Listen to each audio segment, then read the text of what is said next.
Welcome to my new video. আজকে আমি দেখাবো আপনারা কিভাবে ঢাকা বিশ্ববিদ্যালয়ের অধিভুক্ত 7 কলেজে কিভাবে অনার্সের অথবা আন্ডার গ্র্যাজুয়েট প্রোগ্রামে ভর্তির আবেদন করবেন। এই আবেদন আপনারা নিজেরাই করে নিতে পারবেন যে কোনো মোবাইল অথবা কম্পিউটার থেকে।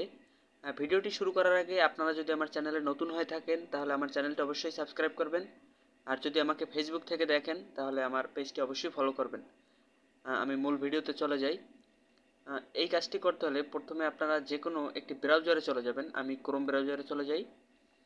এখানে সার্চ বারে গিয়ে লিখবেন 7 কলেজ অ্যাডমিশন, এটা লিখে সার্চ করবেন। এরপর এই প্রথমেই যে লিঙ্কটা আসবে, এই যে 7college.du.ac.bd, এটা এটার উপরে ক্লিক করবেন। এখান থেকে উপরে দেখতে পাবেন home form fill up admission result. আপনারা এখান থেকে অ্যাডমিশন এই অপশনটায় ক্লিক করবেন। এখানে আপনাদের তথ্য দিয়ে লগ ইন করতে হবে প্রথমে, এই জন্য আপনারা এই লগ ইন বাটনে ক্লিক করবেন। আপনাদের এইচএসসি বা ইন্টারের রোলটা বসাবেন এখানে। আমি আমার একটা পরিচিত বোনের আবেদনটা করতে যাচ্ছি, তার তথ্যগুলো দিতেছি। তারপর এখানে বোর্ড সিলেক্ট করতে হবে, বরিশাল। পাশের সন 2024, এটা অটোমেটিক থাকবে, কারণ 2024-এর আগে হলে আবেদন করতে পারবেন না। এরপর মাধ্যমিক মানে এইচএসসি এর রোলটা বসাতে হবে। এরপরে দাখিল করুন এই অপশনটায় ক্লিক করতে হবে। এই দেখেন তার নাম ছবি অটোমেটিক আসছে। এটার কারণ হচ্ছে আপনারা যদি আগে ডিইউ মানে ঢাকা বিশ্ববিদ্যালয়ের মেইন ইউনিভার্সিটিতে যদি আবেদন করে থাকেন ভর্তির, তাহলে এরকম অটোমেটিক সেখান থেকে নাম, ছবি, জন্ম তারিখ এগুলোর সব তথ্য অটোমেটিক চলে আসবে। আর যদি না করে থাকেন আগে ঢাকা বিশ্ববিদ্যালয়ে, তাহলে এখানে আপনাদের এই ছবিগুলো বসাতে হবে। এরপরে আপনারা যে ইউনিটে আবেদন করতে চান, এই যেমন আছে গার্হস্থ্য অর্থনীতি ইউনিট, প্রযুক্তি ইউনিট, বিজ্ঞান ইউনিট। আমি বিজ্ঞান ইউনিটে আবেদন করবো, এই জন্য আমি এই বিজ্ঞান ইউনিটের নিচে আবেদন বাটনে আমি ক্লিক করলাম।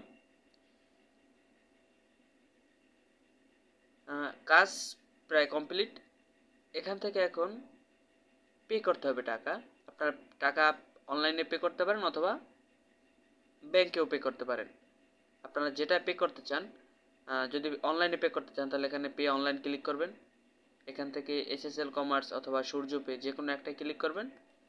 এসএসএল কমার্সে ক্লিক করলাম আমি। এখানে ঢুকলেই আপনাদের কার্ড থেকে অথবা যে কোনো ব্যাংকের অ্যাকাউন্ট থেকে কিংবা মোবাইল ব্যাংকিং যেগুলো থাকে সেগুলো থেকেও আপনারা পে করতে পারবেন।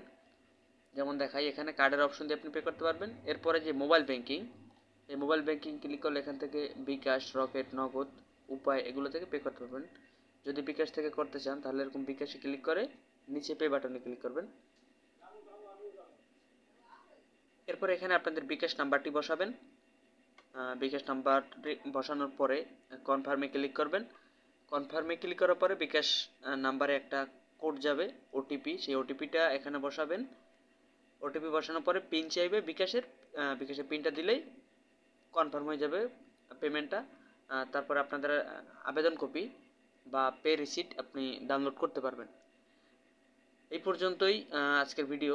যদি আমার ভিডিওটা আপনার সামান্য উপকারে আসে তাহলে আমার ভিডিওটি অবশ্যই লাইক করে দিবেন, আর ফেসবুক থেকে দেখলে আমার ভিডিওটা অবশ্যই শেয়ার করবেন। ধন্যবাদ।